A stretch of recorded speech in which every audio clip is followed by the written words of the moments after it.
assessment asks us to make the carboxylic acid derivative on the right, starting from the carboxylic acid derivative on the left. Now, when we approach a problem like this involving carboxylic acid derivatives, it's important to recognize which derivative we're starting with and which one we're going to, and the relative stability of each of those. So on the left, we're starting with esters on both sides of the molecule, and on the right, we're finishing with anhydrides on both sides of the molecule. Esters are more stable than anhydrides, so this is going to be a net uphill process, which probably means there's not a way to go directly from the ester to the anhydride. And so when we think about how to do that, if we can't go directly, what's our strategy? Well, our strategy generally is going to be go to the highest energy, least stable carboxylic acid derivative, and then we should be able to make anything by working down. And so ideally, what we'd like to be able to do is to convert this ester to an acid chloride. Remember that the acid chloride is the most reactive carboxylic acid derivative. Now, unfortunately, there's not a way to go directly from the ester to the acid chloride. What we can go to, though, is the carboxylic acid, and we know that the carboxylic acid can be converted into the acid chloride. So let's start with that. Now, there are two different ways that we can make the carboxylic acid from the ester. I'll write one on each side of the arrow. So we can either use sulfuric acid and water, where we would protonate the carbonyl and water would attack, sort of the opposite of Fischer esterification. The other possibility, and we'll put the or here so that if you're looking at the screen, you know that it's two different ways.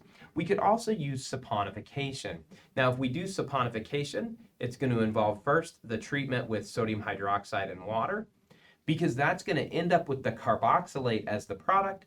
Doing it this way, the saponification, if we want the carboxylic acid, we would need to do an acid quench. So either saponification or sulfuric acid and water will give us the diacid.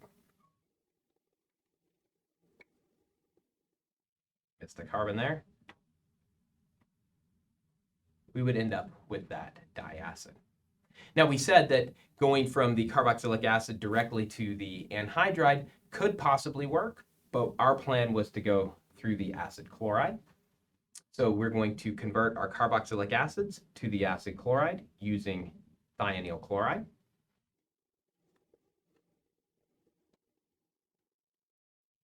Which would get us to here. And at this point, we can now convert our acid chloride because it's the least stable. It's now a downhill reaction to make the anhydride. And all we need to do is react this with the carboxylate of the group that we're wanting to add. So we want to add this oxygen, this carbonyl, and this methyl group. So we'll add that here. We'll show that it has a sodium cation, for example, so sodium acetate. We probably will need, or we will need 2 equivalents of that. We should probably say that for thionyl chloride. We needed 2 equivalents here, just to make sure we know we're doing it on both sides.